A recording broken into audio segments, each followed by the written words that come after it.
Boom.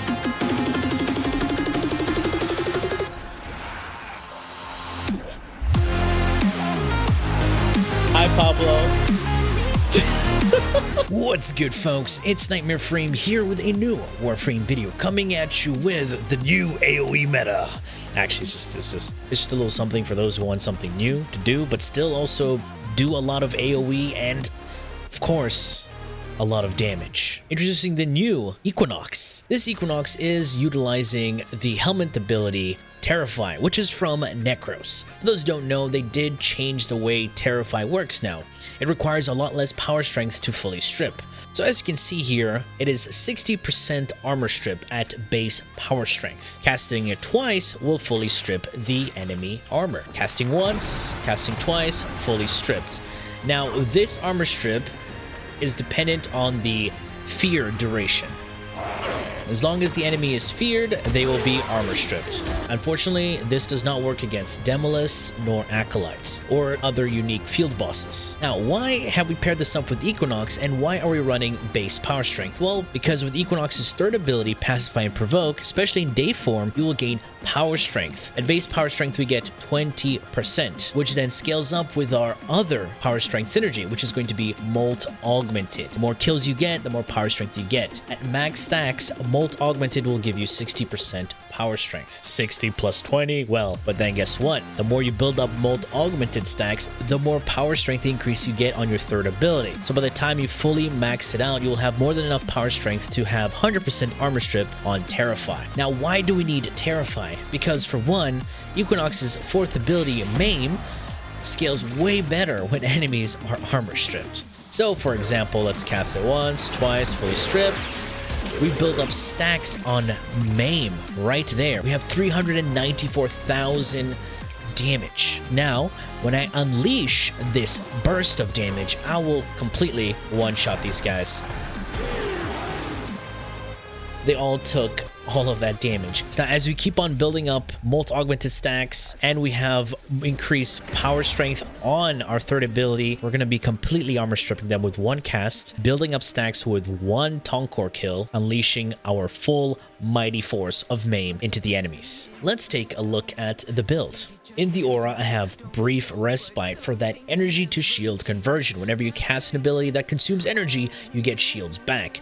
This will help us refresh our shield gate. Now you may be asking, but isn't the shields that you're getting dependent on the energy you spend? Yes, I do have max efficiency here with Fleeting Expertise and Streamline. Well, Equinox has 75 shields when you reduce it with your Decaying Dragon Case. So one or two casts, you're maxed out on shields. And to pair up more on that shield gain, we also have Augur Reach. Now our only range mods here are Stretch and Reach. We don't want Overextended because we want to be at base power strength. So it's going to be easy to build out the power strength on her third ability and Molt Augmented as well. Rolling Guard for that status cleanse and vulnerability. Prime Flow for that large energy pool, but because this is a spammy cast build. Natural Talent, her 4 is abysmally slow. Prime Sure-Footed, of course, spending less time on your butt is a huge DPS increase. Now onto our primary weapon. It is the Kuva Tonkor. It's a Toxin Progenitor, so bonus Toxin. And without that, you won't be able to mod it like this. Taking a look at the build, we just have primed cryo rounds to form viral.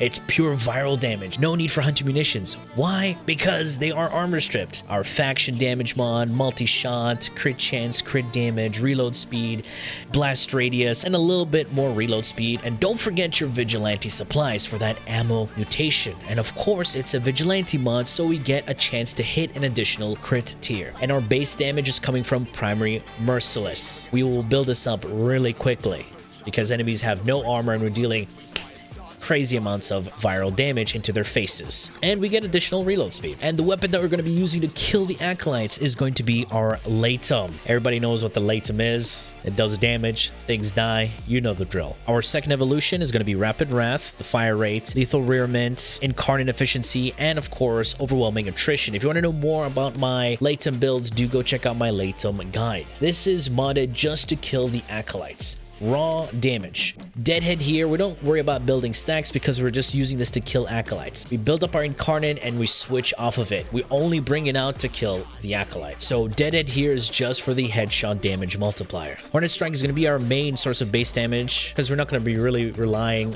on secondary Deadhead. And of course, Overwhelming Attrition is even more base damage. This is a crit variant of this build, and we ran it with raw corrosive and of course additional heat for all that raw damage. Focus School Vazarin is a great choice, but if you want additional casting speed, I do recommend using Matarai for that power transfer. Of course, in the gear, make sure you have that Decaying Dragon key on, just to help you refresh your shield gate sooner. Another great thing is that Equinox's passive is a mini equilibrium, so this build will never have you run out of energy. You have really good survivability, incredible map clearing potential, and for the people who want to take it to ESO, no, it is not an ESO build because it is quite spammy. We will move between our second and fourth pretty often, so no, you will get silenced in Elite Sanctuary Onslaught. So this build is meant to be going up against Steel Path enemies and destroying them. Alright folks, that has been it from me. Hope you enjoyed this video and learned something from it. If you did, feel free to leave a like, share, and subscribe for more Warframe content, streams, and so much more. Do refer in the description. Thanks for watching, and as always, peace.